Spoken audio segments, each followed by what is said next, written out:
शिक्षा मंत्री गोविंद सिंह ठाकुर ने शिक्षा के मंदिरों को अपनी जागीर बनाकर रखा है और स्कूलों में राजनीतिक कार्यक्रम करके स्कूलों को राजनीति का अड्डा बना रखा है।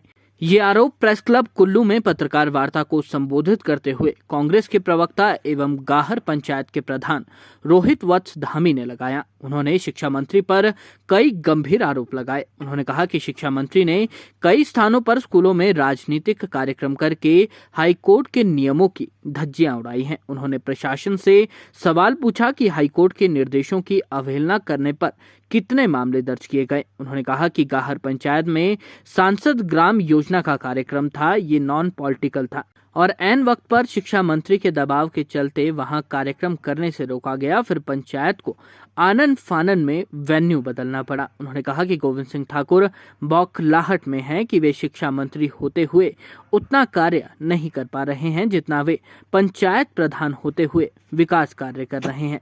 उन्होंने कहा कि उनकी ही पंचायत के स्कूल में अंबेडकर जयंती मनाई गई और इस कार्यक्रम में सिर्फ गोविंद सिंह ठाकुर ही होते तो बात अलग थी, लेकिन यहाँ जो भाजपा के मंडलाध्यक्ष व प्रदेश उपाध्यक्ष धनेश्वरी ठाकुर तक ने भाषण दिए, तो क्या ये राजनीति नहीं है और क्या ये हाईकोर्ट के नियमों की अवहेलना नहीं थी?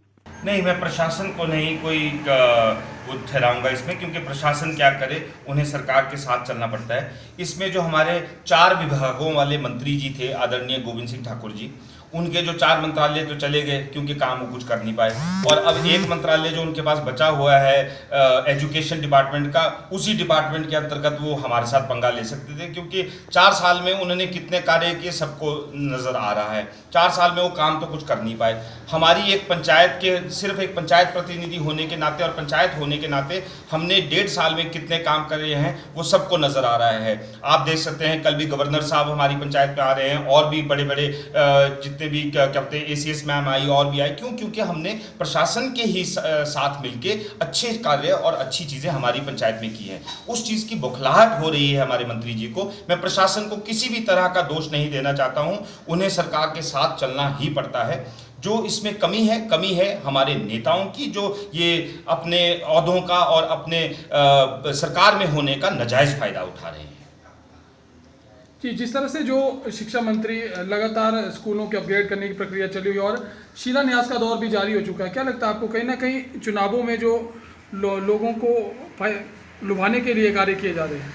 देखिए, आपने खुद ही अपने सवाल में ही बात कर दी, जवाब दे दिया मेरे उसका, कि ये लोगों को सिर्फ लुभावने सपने दिए जा रहे हैं। जो इनके बने हुए इंस्टीट्यूट्स ऑलरेडी है, उनकी जो दयनीय स्थिति है उसको तो पहले बेहतर बनाइए।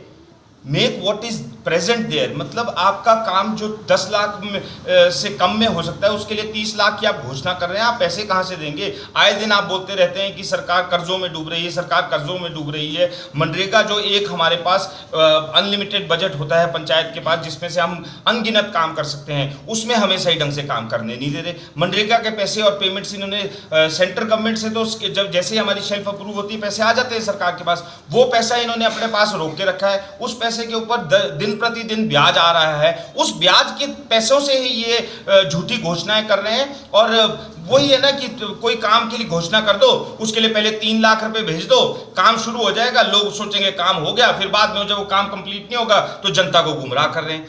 इन लोगों का बेसिकली क्या है, they are only playing by vote bank politics. जो वोट बैंक पॉलिटिक्स से जो नेता बनेगा वो कभी भी टिक नहीं पाएगा, क्योंकि वोट बैंक पॉलिटिक्स एक घटिया सोच है जो हमारे देश को गरीबी की ओर, और ये जो हमारे देश में जो ये